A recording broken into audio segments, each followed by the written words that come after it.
existed before 1948, which are unrecognized today by Israel. Which again means in terms of things like new construction, if Palestinians try to build new houses, Israel will come through and bulldoze them. For things like getting water hooked up, right, electricity, all of these kind of things, these very basic things for making life livable for people are made impossible by the structure of the occupation inside Israel itself.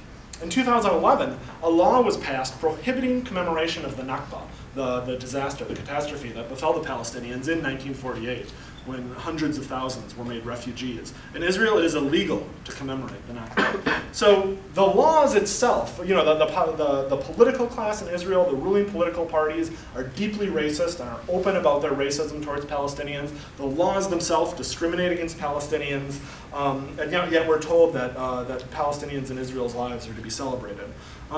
Palestinian citizens of Israel live lives that are more comfortable than Palestinians in refugee camps in Lebanon and Syria and Jordan. That's true.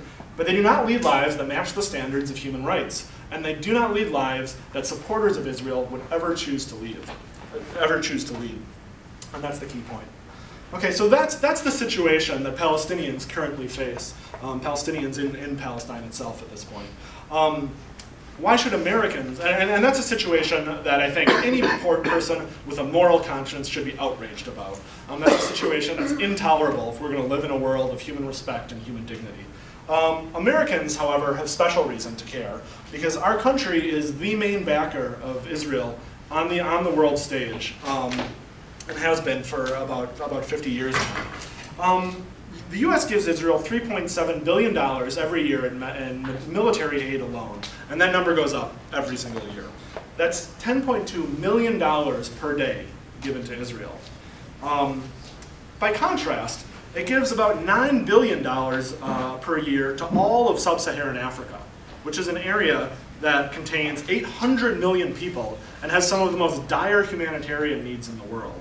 So, you know, I haven't done the math per capita, but in terms of the amount that Israeli citizens receive who live, you know, by and large, quite comfortable lives, the amount that they receive in aid from the United States compared to citizens of sub-Saharan Africa who need aid more than most people in the world is the disparity is immense.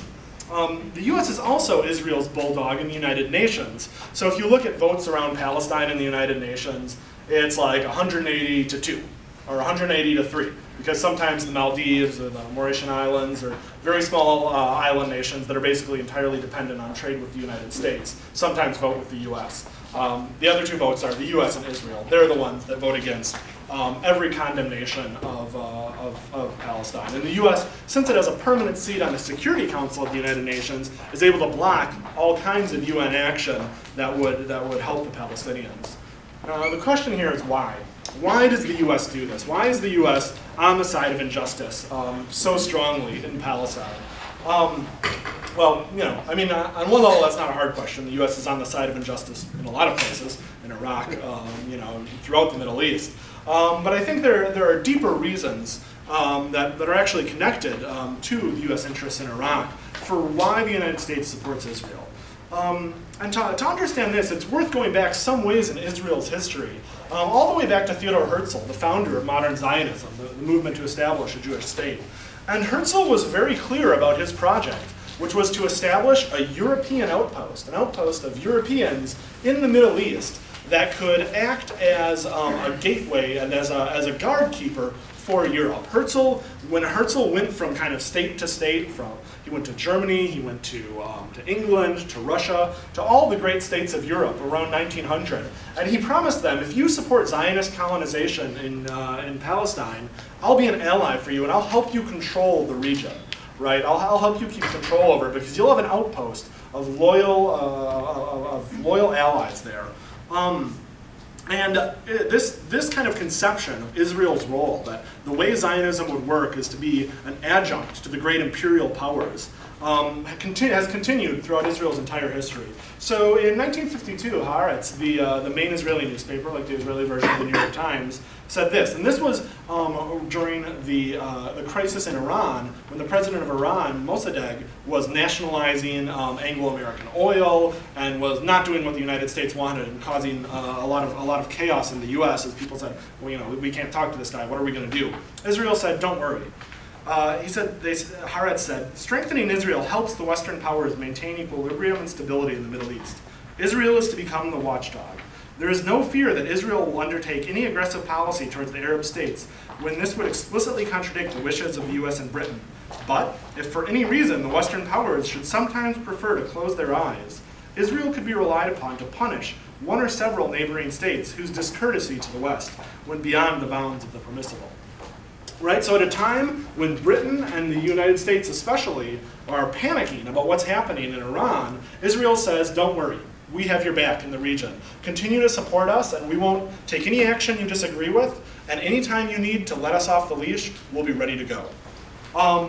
Now, this relationship didn't set in right away, and for the first couple decades of Israel's existence, it was actually much closer with Britain and France than with the United States. So in 1956, Israel, France, and Britain invade Egypt in an attempt to overthrow Nasser, the nationalist leader of Egypt. And the United States actually puts a stop to it. And they didn't put a stop to it out of humanitarian concern for for the democratic rights of Egyptians or anything like that. They put a stop to it because France and Britain were fading colonial powers in the region who were slowly losing their control, right? Like Palestine had been a British colony before 1948, before Israel was founded. And same with Jordan, Iraq, a number of countries. And so Britain's hold over the region was loosening.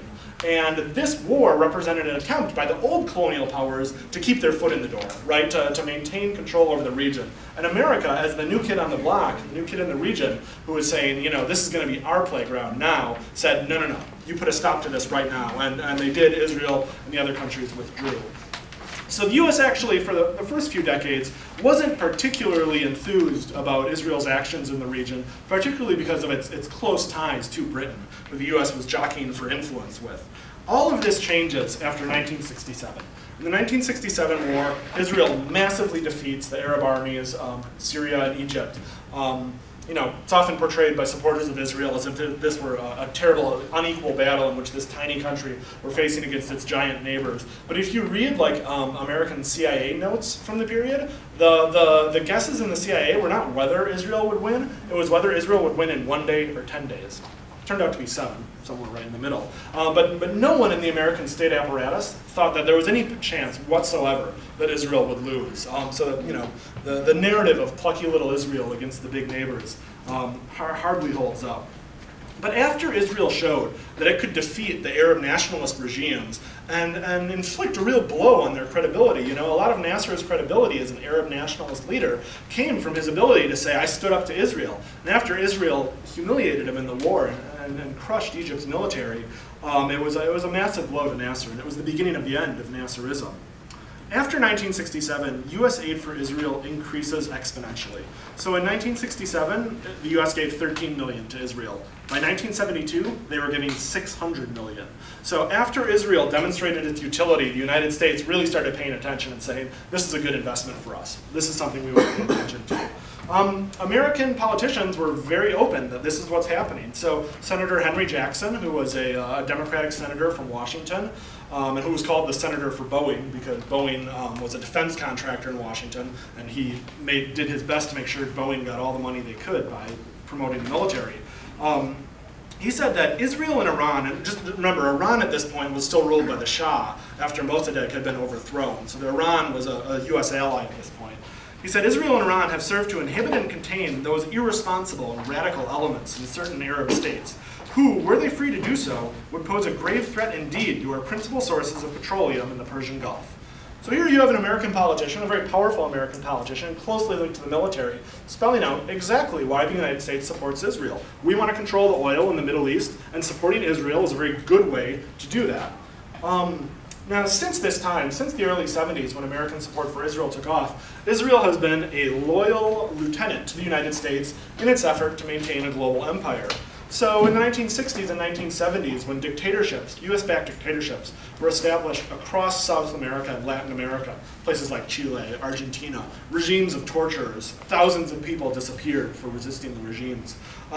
It was Israel that supplied the guns. It was Israel that trained the torturers. So there are accounts by Jewish leftists from Argentina who are imprisoned in these Argentinian, in the jails in Argentina, where the Argentinian generals who are fascists are writing swastikas on the wall and it's Israeli aides who are helping them torture, right? It's Israeli advisors who are aiding them in how to break people, how to extract information, all of that kind of thing. So Israel effectively worked as a subcontractor for the US empire. So regimes that the United States was politically unable to support openly, right? Like Somoza's Nicaragua in the 1980s, another US-backed dictatorship of which the US, there was actually a good amount of conflict in Congress about whether it was a good idea to support this regime or not. So that made it hard for the US to direct as much aid as it wanted. Israel supplied 98% of the military arms to the Somoza regime.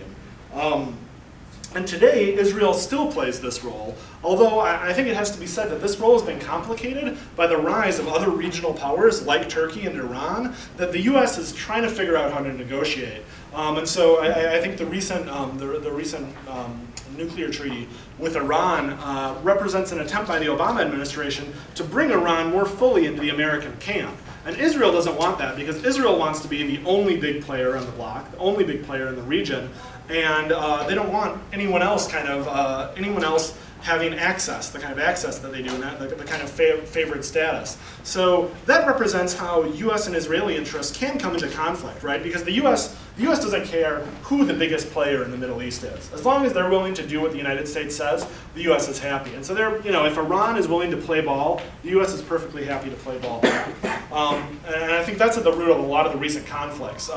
But it would be a mistake to see these as like the beginning of the end of the US-Israel special relationship. Because that relationship delivers such benefits, has delivered such benefits historically, we shouldn't expect it to be given up in the face of, I think, what are effectively minor conflicts. This is what one pro-Israel organization in the United States has said about the special relationship. And remember, this is a pro-Israel organization. Israel is indeed America's unsinkable aircraft carrier. If it were not for Israel, thousands of American troops would have to be stationed in the Middle East at the cost of billions of dollars a year.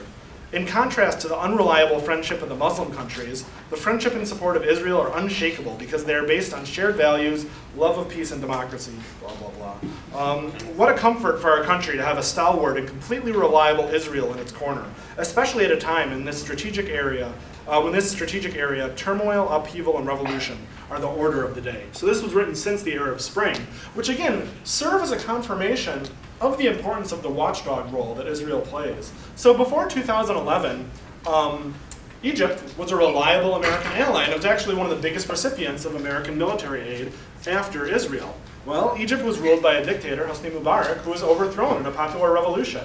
Israel isn't going to be overthrown in a popular revolution from within, right? Israeli citizens overwhelmingly support the colonial project, overwhelmingly support the Israeli state, and overwhelmingly support its relationship with the United States. For all the Arab states that the United States counts as allies, there's a possibility that they can be overthrown by democratic movements from within. That's not a possibility for Israel. And that's why the American-Israeli relationship is likely to endure and indeed, I think, deepen in the long term as the wave of revolutions in the Middle East continues and plays out. So I think even though the disputes over Iran have led to tension, the United States, by and large, understands that the only long-term solid basis for protecting its interests in the Middle East comes from supporting Israel. And that means ultimately supporting Israel's colonial project towards the Palestinians as well. So because of this, because of the importance of the American role in supporting Israel, the amount of tax dollars that go to directly providing military hardware for Israel, I think Americans have a special duty to oppose Israel, to stand up for justice for Palestinians. And I think that completely negates the kind of arguments of like, well, why aren't you talking about China? Why aren't you talking about various other places in the world? The United States isn't directly funding those occupations, isn't underwriting them, isn't supporting them in the UN, isn't making excuses for them in its press, right? The special relationship between the United States government and Israel means that I think American activists also have to have a special focus on Israel and on Palestine as a site of injustice. So what can be done? I'm going to start out a little pessimistic here. And I think in assessing what can be done, we have to assess the nature of Israeli colonialism and how it is different from other colonial regimes. So Israel is an apartheid state, right? And defenders of Israel like to say, well, there's all these differences between Israel and apartheid South Africa. And it's true, there are a number of differences. One of the most important differences concerns the relationship of the colonizers to the colonized. So in South Africa, the white minority relied on the black majority for labor. In the diamond mines, and all of the labor in the country was done by black South Africans. If black South Africans were to have disappeared one day in 1980, all of them disappeared, white South Africans woke up one morning and there were no more black South Africans, the white minority would have panicked because they relied on them to do all of the work. The exploitation of black South Africans was what made the South African economy work. The Israeli economy is very different. It doesn't rely overwhelmingly on the exploitation of Palestinians. It's true that exploitation of Palestinians plays a role in the Israeli economy, and Palestinians often do the most dangerous, low-paid labor in Israel. But if the Palestinians were to disappear, the Israelis would wake up and say, great. They wouldn't be upset at all. And what that means is the leverage that the Palestinians have is different from the leverage that the black South Africans had. Black South Africans were able to mount a massive movement of strikes against the apartheid regime that ultimately brought down the apartheid regime. They were able to say to the white South Africans, you depend on us, and because of that, we can disrupt your entire lives. The ability of Palestinians to do that is much more constricted because what the Israelis want ultimately is the Palestinians gone. They don't care where the Palestinians go, they just want to get rid of them. And that means that the South African solution of a massive internal movement of strikes, of protests, of that kind of thing, is not likely to be as effective. That doesn't mean that there's nothing that can be done. And I think the rise of BDS has shown the potentials that do exist for influencing the Israeli state. And I think BDS, the boycott, divestment, sanction strategy, of boycotting Israeli goods, pressuring companies and states to divest from Israeli companies, and ultimately attempting to get sanctions against Israel, just as sanctions were applied to South Africa, represents a real step forward in the Palestinian struggle for freedom. For decades, the Palestinian struggle was led by the Palestinian Liberation Organization, led by Yasser Arafat, which led the armed struggle against Israel, and was the main leader of the Palestinian struggle.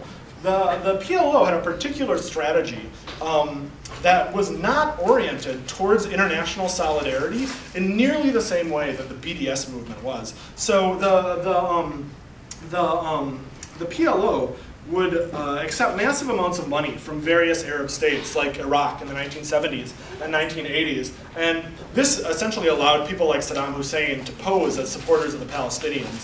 They never actually cared about the Palestinians, but they could say, we've given tens of millions of dollars to the PLO, so we're supporters of the Palestinians. But in return, the PLO would stay silent on what was happening in those countries. For example, so in 1991-92, when Saddam Hussein invades Kuwait, the PLO actually backed Iraq in that, which is a very bad move. It lost the PLO tremendous amount of credibility. And that kind of strategy of saying, we'll accept money from these various regimes for our struggle, and in return, we're not going to kind of comment on what's going on in these countries, and we'll basically support them. And we're not going to try and wage an international struggle against Israel. This whole strategy, ended up in the Oslo Accords. And the breakdown of the Oslo Accords has, I think, is what's given rise to the BDS movement. And the BDS movement has had a totally different outlook. It's been about making links between injustices in other countries and